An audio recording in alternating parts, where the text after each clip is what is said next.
Граѓанско-демократската унија се согласува за реформа на администрацијата како една од клучните области во однос на евроинтеграцијата на Македонија. Но начинот по кој што се одвива реформата во јавната администрација се повеќе наликува на неискреност, лицемерие и политичка чистка.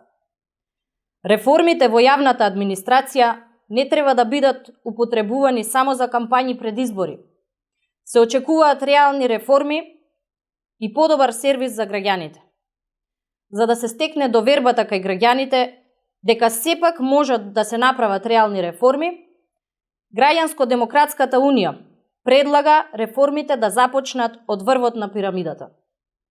Како парламентарна република, кога зборуваме за намалување на администрацијата, зошто да не се започне со реформа во парламентот со намалување на бројот на пратениците? На Република Македонија и е потребен функционален и квалитетен парламент. Токму затоа, една од значајните заложби на Граѓанско-демократската унија е намалувањето на пратениците од 120 на 90. Во составот на владата на Република Македонија има премиер и 25 назначени министри, од кои 7 се без ресор. Граѓаните не ги знаат ниту нивните имиња, а не ја знаат ни нивната функција.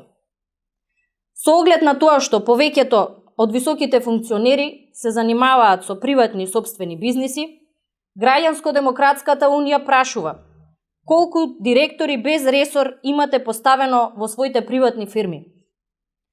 Која е потребата од вработување на над 50 советници во владата?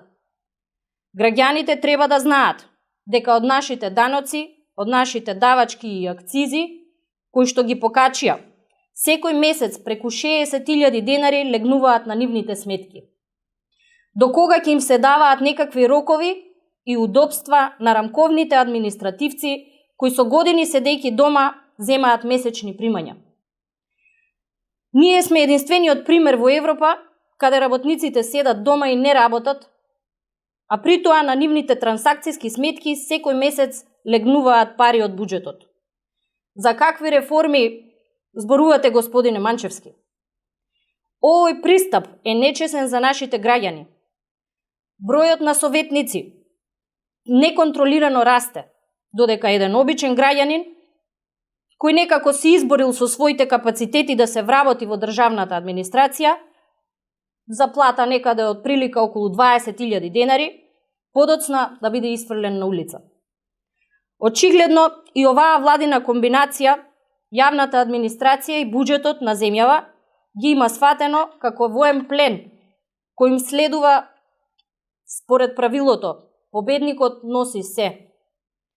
Теретот на секојдневните обврски претежно зависи од оние кои не се под заштита на партиите од власта, додека пак подобро платените позиции се резервирани за партиските јуноши и бизнис-ориентед службеници.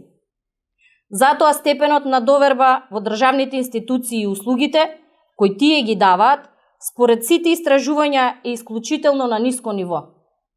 Република Македонија е ставена под лупа од Европската комисија и чекаат вистински реформи кои треба да се испорачаат до месец јуни. Затоа не ги потценувајте граѓаните, од кои мнозинството ја дале својата поддршка за вас и преземете ја одговорноста од фотелјата во која што ве сместиле.